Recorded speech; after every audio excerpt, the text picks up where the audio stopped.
In 1905, Albert Einstein published his groundbreaking papers on the special theory of relativity. Among them, one equation stood out and became iconic: E equals mc squared. This equation demonstrated that mass and energy could be converted into one another, revolutionizing our understanding of the universe. Over time, this theory was repeatedly confirmed, leading to the modern understanding that all the mass in the universe is essentially condensed energy.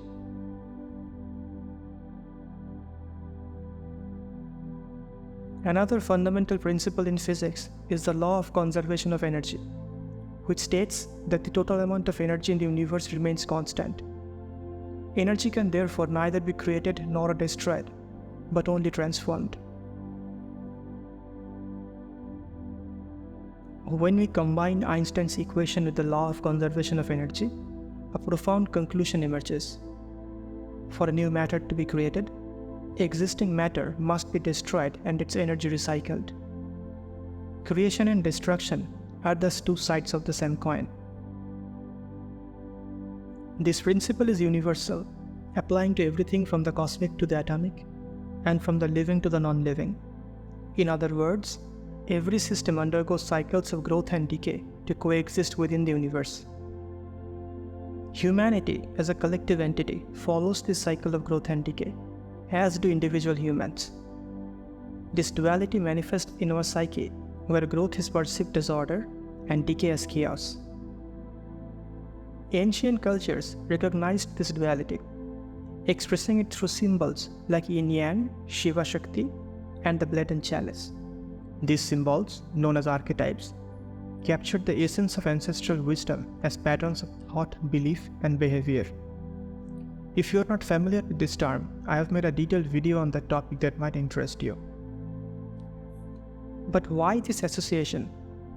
To understand, we must delve deeper into this cycle of existence, which I have identified as having 8 distinct stages: scarcity, planning, order, efficiency, abundance, spontaneity, chaos, and inefficiency. Let's explore these stages through a real-life scenario. Imagine you have just started a new job and moved to a new city with limited cash.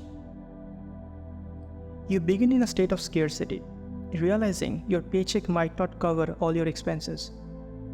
This leads to the planning stage, where you carefully allocate your limited resources. Successful planning brings you to the order stage, where you follow a routine to sustain yourself. As you stick to this routine, you enter the efficiency stage, optimizing your resources. Efficiency eventually leads to abundance, where you start saving money. With surplus resources, you enter the stage of spontaneity, indulging in desires beyond basic needs. However, prolonged spontaneity leads to chaos, where your expenses become unpredictable. This chaos results in inefficiency, depleting your surplus and bringing you back to scarcity. This cyclical pattern is essential for maintaining stability in any endeavor, including survival. Now, let's understand how masculinity and femininity fit into this cycle. In prehistoric times, humanity's survival depended on planning and teamwork. Men typically took on the roles of hunters and providers, dealing with scarcity to ensure their community's survival. Women, on the other hand, focused on reproduction and nurturing young life, dealing with spontaneity and chaos inherent in childbirth and child-rearing. This division of labor was not absolute, but became a general trend due to its efficiency in ensuring survival. Men transformed scarcity into abundance, while women utilized abundance to create and nurture life. Over time, these roles shaped our understanding of the masculine as associated with order and feminine with chaos. Both are essential, complementary forces driving the cycle of existence. Understanding this duality helps us appreciate the balance required for harmony in life.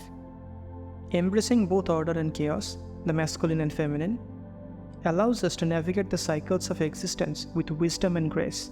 That you have a general idea of the cycle of existence and its correlation with the duality of masculine and feminine, we can delve deeper into the notions of order and chaos. As the human civilization has always been a battle against nature to establish order, we tend to associate this word with safety and peace. But order, by its very nature, resists change, and hence the possibility for anything new. This is why nature has designed the cycle of existence in such a way that order cannot sustain itself without becoming increasingly efficient, which eventually leads to abundance, the trigger of femininity. Humanity typically associates chaos with unpredictability and thus danger. But in the eyes of nature, chaos is just as much necessary as order to maintain creation. Once order is achieved, the need for safety and survival naturally becomes fulfilled. Thus, creativity and exploration of the unknown becomes the norm of the lifestyle. This is why all great ancient civilizations exhibited increasing practice of art and science once they reached socioeconomic stability through law and order, trade, or conquest. Thus, if order is a stable and sturdy stage, then chaos is the dancer who adorns this stage. Without chaos, order has no purpose to serve. Remnants of the great ancient civilizations that have survived today are mostly works of art or scientific exploration. Most of our knowledge about these civilizations are extracted from such artifacts. It goes to show that we do not remember a civilization for achieving order and abundance, but for how creatively they utilize their abundance to explore and enjoy life. Thus, while masculinity enables you to survive, femininity enables you to thrive. Creativity requires experimentation and hence a resource to spare. This is why spontaneity and chaos can only be achieved once you experience abundance. Thus, chaos is not about squandering the resources gathered by the masculine process. It is about utilizing those resources to reach new heights of creativity and thriving. In the process, resource is certainly depleted, leading us back to scarcity. But we are not really circling back to square one, instead, spiraling up to a new mode of survival powered by the knowledge gathered from the feminine process. At a biological level, a group of creatures naturally goes into the mode of reproduction once abundant resource is gathered. Increase of population again causes scarcity over time, but also enriches the gene pool of the species. At an individual human level, once order is achieved, we tend to focus on fulfilling our emotional needs. This leads to better understanding of the self and hence newfound ways of dealing with scarcity in the next cycle. Thank you for joining us on this journey. If you enjoyed this video, please like, subscribe, and share. I'm also excited to share that my book Decoding Zodiac with Vedic Astrology Volume 1 is now available. In this book, I explore Vedic astrology from a psychoanalytic perspective, delving into the archetypal nature of the zodiac. If you're interested, you can find the link to purchase it in the description below. In the next video, we will explore how the famous Yin-Yang symbol encodes the cycle of existence in its design and holds an important secret about the transition of femininity into masculinity and vice versa. Until then, stay curious and stay balanced.